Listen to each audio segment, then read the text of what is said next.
ही महत्वपूर्ण है, क्योंकि ये यीशु के समय के लोगों के विरोधाभासी और आलोचनात्मक स्वभाव को उजागर करते हैं। संदर्भ और सार। यीशु इस पद में अपने समय के लोगों की तुलना उन बच्चों से करते हैं जो बाजार में बैठकर खेलते हैं। उनका यह दृष्टांत ये दर्शाता है कि लोग न तो यूहन्ना बपतिस्मा देने वाले के कठोर और तपस्वी जीवन से खुश थे और न ही यीशु के दयालु और आनंदपूर्ण स्वभाव को स्वीकार कर पाए। यीशु ने कहा, हमने तुम्हारे लिए बांसुरी बजाई और तुम नाचे नहीं, हमने शोक गीत गाया और तुम रोए नहीं। यह दृष्टांत हमें बताता है कि लोग अपनी सुविधा के अनुसार दूसरों की आलोचना करते हैं। वे उन चीजों को स्वीकार नहीं कर पाते जो उनके पहले से बने हुए विचारों से मेल नहीं खाती। प्रमुख बिंदु। यूहन्ना और यीशु की तुलना। यीशु ने स्पष्ट किया कि यूहन्ना बपतिस्मा देने वाले ने जब कठोर जीवन जिया तब लोगों ने कहा कि उसमें दुष्ट आत्मा है। दूसरी ओर, जब यीशु ने साधारण लोगों के साथ खाया पिया तब लोगों ने उन्हें पेटू और दाख मधु पीने वाला कहा।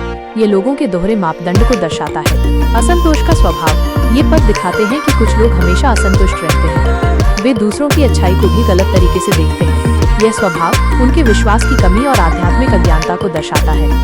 ईश्वर की बुद्धि। इन सब के बावजूद यीशु ने यह भी कहा, परंतु ज्ञान अपने कामों से निर्दोष ठहराया गया है।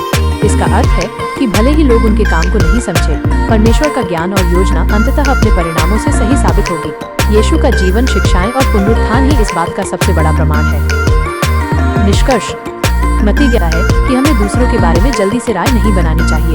हमें किसी व्यक्ति या उसकी शिक्षा को उसके कामों के आधार पर समझना चाहिए। यीशु ने लोगों की नकारात्मकता और आलोचनात्मक सोच को उजागर किया और ये बताया कि ईश्वर की योजना अंततः अपने ही कामों से सही साबित होती है, भले ही लोग उसे स्वीकार करें या न करें।